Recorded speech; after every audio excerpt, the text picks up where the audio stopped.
Dear ones, I am Archangel Michael. Let's continue our story about the soul. So yesterday I explained to you how the entire process of the wheel of samsara was created, and today I said that I would talk a little more about incarnation. Before talking about incarnation, I want to go deeper, just a little more, at the beginning of this whole process, because I feel that in the hearts of each of you there is one little thing hammering. And you are a little bothered by this, because apparently, from everything I have already explained here, it seems that we were really complicit with the Dark Ones, in everything that happened. So I'm going to explain the events in another way, and I think you'll definitely understand everything that happened. It wasn't the Dark Ones who arrived here and changed the environment, who gave the idea to our Father or Mother God to transform this planet into a school planet. That would be really funny. What I have often said to you is that souls are constantly evolving, are on a constant journey of improvement. And to evolve, what happens to a soul? She has to be tested. It is not enough to simply go through all the lessons. Once again, I will draw a parallel with your world. It's as if it were that student, who, throughout the year, gets top grades in all subjects, then at the end of the year it is necessary to take a big test, so that he can move to the next level. And that day, for some reason, it doesn't matter what, he does very poorly on the test. And despite getting straight A's all year, he doesn't move on to the next level, because that day, something unbalanced him in such a way that he couldn't achieve his goal. Very good. So back to souls. Souls reach high dimensions, evolved dimensions, and need to pass tests, from time to time, to really be able to earn the maximum grade in that lesson. It's as if they were constantly subjected to the same situation for what? To see the reaction, to see if they are really ready to go through that and continue their journey. That's what I've been saying, that each completed lesson makes room for new lessons, and the lessons get more and more difficult, more and more complicated. This is the goal. Evolving is not easy, evolving is hard work, and a very high degree of knowledge and balance is required. So, back to the history of your planet. The civilizations that were here were really evolved. And as I said, they already thought they were sufficiently evolved, to even move up a dimension. They thought they were perfect. The world they created was perfect. Then came the tests. I think it's unnecessary to say here that everything that happens has the knowledge of our Father or Mother God. What He wants to happen happens. Very good. He allowed the Dark Ones to arrive here, those who would, once again drawing a parallel with their world, apply the tests to that civilization, evidence for evolution. And the tests were carried out very well, because you didn't pass the test, quite the opposite, you failed with a minimum grade. From then on, our Father or Mother God made the decision to make this planet a school planet.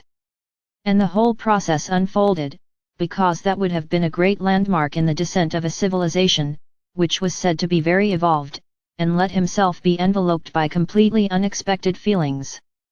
Thus showing that no one there was ready, that no one there was really prepared to evolve. So this planet became a school planet. I already told you, everything that happens has the knowledge of our Father or Mother God. So, it is as if the planet came down, not with the connivance of our Father or Mother God, allowing the Dark Ones to do what they did, but with permission. Is different. You would have to go through all of this. You would have to realize how much was caused by that imbalance. So it was allowed, by our Father or Mother God, for the Dark Ones to do what they did. Remember, everything in the universe is in balance. So, even these beings, which we say are beings of non-light, are part of the universe of our Father or Mother God, and they are part of this entire context, they participate in this entire context. So, nothing was done without the knowledge of our Father or Mother God. So, this wheel of samsara was not created by them without the awareness of our Father or Mother God, no, this was all done according to what you would have to go through. As I explained yesterday. If you remembered you would evolve. Only that. So, every project that was done here was very well observed by our Father or Mother God, and everything was going as it should be, so that you were kept here until the moment of this evolution. But the world is governed by the law of action and reaction, and everything that was planted in you bore fruit. And there is your world today. No, we cannot put into the hands of the dark everything bad that happens in your world today. Let's say you learned your lessons very well, today you are masters in the lessons you learned. Masters of power, of greed, of slavery, of desolation. Masters in causing hunger, imbalance, injustice. So you learned a lot. Yes, the dark ones taught you this. Very good. But where is your free will? Where is your discernment, to understand whether that was good or not? Then, we no longer have the permission of our Father or Mother God. This is all a consequence of the actions you have taken all along. I can say that there were excesses on the part of the dark ones. Yes, there were, and they still are. It's as if they too have evolved in the art of mischief. Our Father or Mother God did not plan all this. He only planned a period of learning. But you became masters of what was most negative. So there was nothing more for our Father or Mother God to do, until the planet arrived at this time it is now, except, let you reap the fruits of what you sowed. Everything is lessons, my brothers. No, don't feel like you are the worst beings in the universe, because you are not. You have no idea what's going on out there. There are planets with bloody battles daily, very similar to the same walk you had here, it just became much worse. And then I tell you, who balanced everything here on this planet? Those of you, who have not let yourself get caught up in these feelings. Yes, you react to the environment, correct, through the fear that is imposed on you, but you are here on this walk. They have always believed and continue to believe that they are capable of changing and evolving. And this is what prevented your planet from reaching the point in the example I mentioned. Exactly why we make some decisions on this planet. Because they knew they wouldn't be able to involve all of you. Then they would take drastic measures. That's what I said, everyone here has evolved, not in frequency, but they all evolved. They evolved within the world, within the environment. Many of you have evolved more and more into becoming more beings of light, and the dark ones, evolved becoming more and more beings of non-light. But everything has an end, and this end is coming. So, this aside, it was just so you understand, because in the minds of many I know there was something a little strange in this whole process. Our Father or Mother God is fully aware of these beings that exist in the universe, but they are also the ones who put you to the test, they are the ones who help you evolve or not. Through opposition to everything that is good. I already said, everything is a balance. What kind of lessons would you have if everything was just good? You would pass everything with flying colors, but no, you have to be tested precisely in relation to the lowest feelings. So they are the ones who bring the evidence. It is the team that brings the tests, so that you can evolve or not. So they exist in balance. Ever. And nothing is done without the will of our Father or Mother God. As you have free will, what happened here on your planet was just respect for this free will. The choices you made. And here we come, at this moment, when we are all gathered, us and you, for this great change. It's as if you were still taking the test. It was a long test and you are still filling out some questions. If you pass all the questions, you will evolve, and all this will be left behind. Of course, depending on each person's journey, of what each person will want to resonate with after passing the new year. This will only concern each of you, not us. Well, now I'm going to talk a little about incarnation. I told you that there is a karmic council, which interviews each soul, each time it will incarnate. So, she chooses the lessons she has to learn. For example, it's a soul that didn't know how to deal with money very well, it is a soul that has harmed others in relation to money. So she chooses to go through lessons that make her understand what it's like to lack money, to feel the suffering of those, to feel the same suffering of those she caused.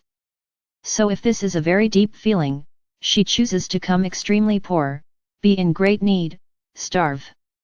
And then she can choose places, countries, which family she will incarnate in, to go through that lesson. This is how you travel around the planet. The vast majority of you have already incarnated on several continents, because you also often choose to simply get to know new cultures, and it is a form of evolution. Because imagine if you incarnated in the same country every time. No, I'm not going to say that you wouldn't evolve, but what would you learn? Very little. Now, if you each time incarnate in a different place, there are new cultures, new places, new ways of living, and this is being incorporated into your soul. So this explains why you often feel attracted to certain countries that you have never been to, by certain types of music, from certain eras, from certain points on the planet. That's exactly why, because your soul has already walked all over this globe. She has already walked a lot. And this is advice given by the Karmic Council, that you come every hour to a different place.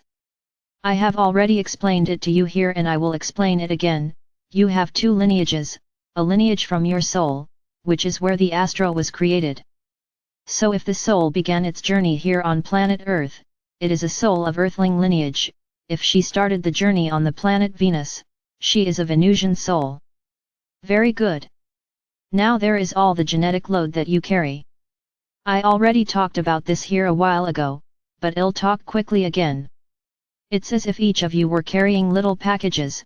You bring a piece of the package that belongs to your mother, and a piece that belongs to your father, who in turn carry it from their father and so on. So if you climb the tree of your ancestors, you will reach impressive numbers, with the amount of people you carry. Because yes, you have a little piece of each person's package. What does that mean? It means your human form, your human characteristics.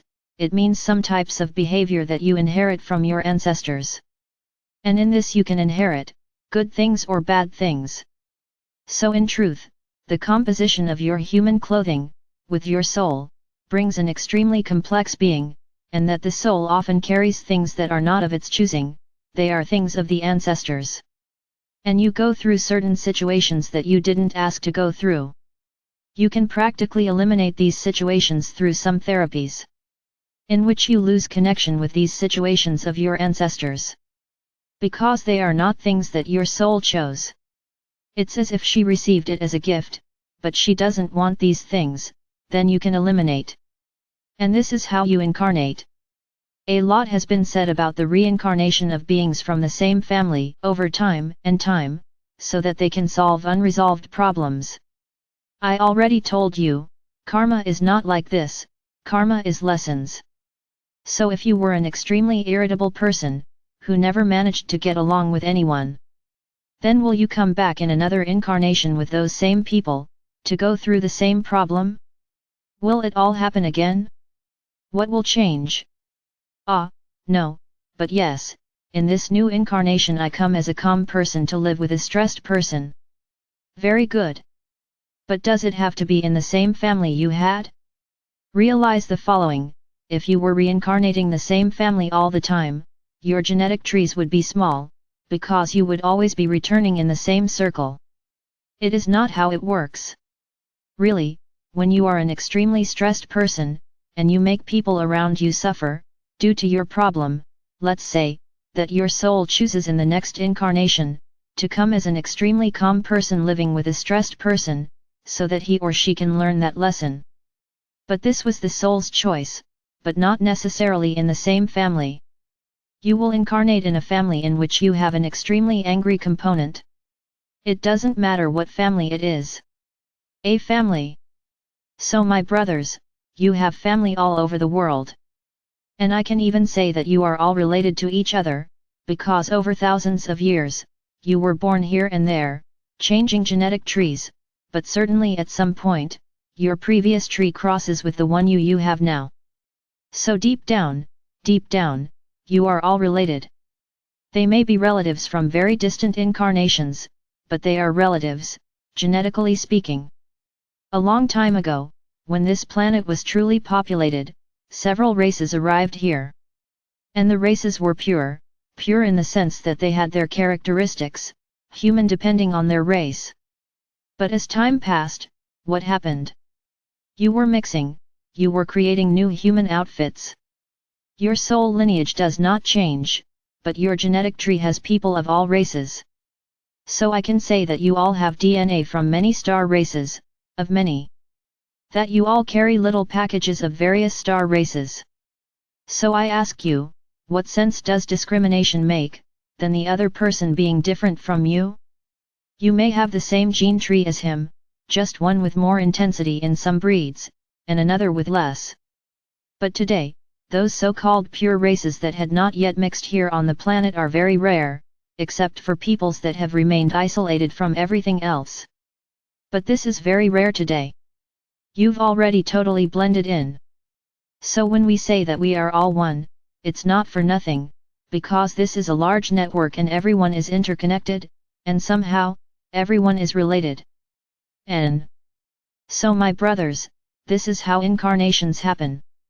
You often choose to go through certain problems because you want to feel, in physical suffering, what you caused. Is this the best way to learn the lesson? In many yes, but in the vast majority no. The vast majority, through forgetfulness, because they don't know that they are going through it because they chose to go through it, the vast majority are revolted, they don't understand that this is a lesson that has to be overcome. And revolts against the high, revolts against life, and so on. And then what happens? Things only get worse, because instead of evolving, the soul only descends. And then some choices that you souls make are of no use, because you forget everything. So this may not be the best way to learn a lesson. And then we can talk about many other things that you have a lot of doubts about. Does the soul choose when it will die, when it will lose its physical clothing? Yes, the soul chooses. It's as if you signed that script that I mentioned yesterday, you wrote the script at a certain point in that script, you said, no, here I'm going to interrupt this script, this film. I will continue in the next life. And the universe makes sure that happens. Many decide, no, I'm going to live within my means. And so it is also respected. So something that has been said to you a lot, so and so died before his time. This is true? Did so and so really die prematurely? So I will leave this to answer tomorrow. Tomorrow you will know whether this is true or not. I am Archangel Michael. I'm here trying to reveal to you a series of knowledge that you didn't have, or that were passed on inappropriately. I hope to be contributing to the evolution of each of you, of each soul of you.